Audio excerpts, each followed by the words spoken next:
एक बार की बात है कि एक चूहे और मेंढक में गहरी दोस्ती थी। उन दोनों ने जीवन भर एक दूसरे से साथ रहने का और मित्रता निभाने का वादा किया था। लेकिन चूहा तो जमीन पर रहता था और मेंढक पानी में। उन्होंने एक दूसरे के साथ रहने की एक तरकीब निकाली। दोनों ने एक रस्सी से खुद को बांध लिया ताकि हर जगह हम एक एक साथ जाएंगे और सारे सुख दुख एक साथ भोगेंगे।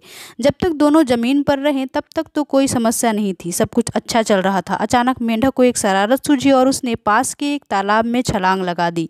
फिर क्या था, रस्सी से बंधे होने के कारण चूहा भी पानी से गिर गया। अब चूहा बहुत परेशान था, वह डूब रहा था और बाहर निकालने की कोशिश कर रहा था। लेकिन मेंढक धूर्त था, उसने अपने मित्र चूहे को नजरअंदाज करते हुए टटराते हुए जोर जोर से तैरना शुरू कर दिया। अब तो चूहे की जान ही निकल गई। वह बड़ी मुश्किल से मेंढक को तालाब के किनारे तक खींचकर ले आया। जैसे ही दोनों जमीन पर पैर रखा, अचानक एक चील उनके पास आ गई और चूहे को झपट कर उड़ने लगी। अब रस्सी से बंधे होने के कारण मेंढक भी पंजे में आ गया। उसने छूटने का प्रयास किया लेकिन रस्सी को तोड़ ना सका और अंत में दोनों को चील ने खा लिया। अब तो चूहे के साथ मेंढक भी बेमौत मारा गया। इसलिए कहा जाता है कि जो लोग दूसरों का बुरा करते हैं उसके साथ वह भी गड्ढे में गिरते हैं। तो जैसी करनी वैसी ही भरनी होती है। इसलिए हमें हमेशा दूसरों के साथ अच्छा व्यवहार करना चाहिए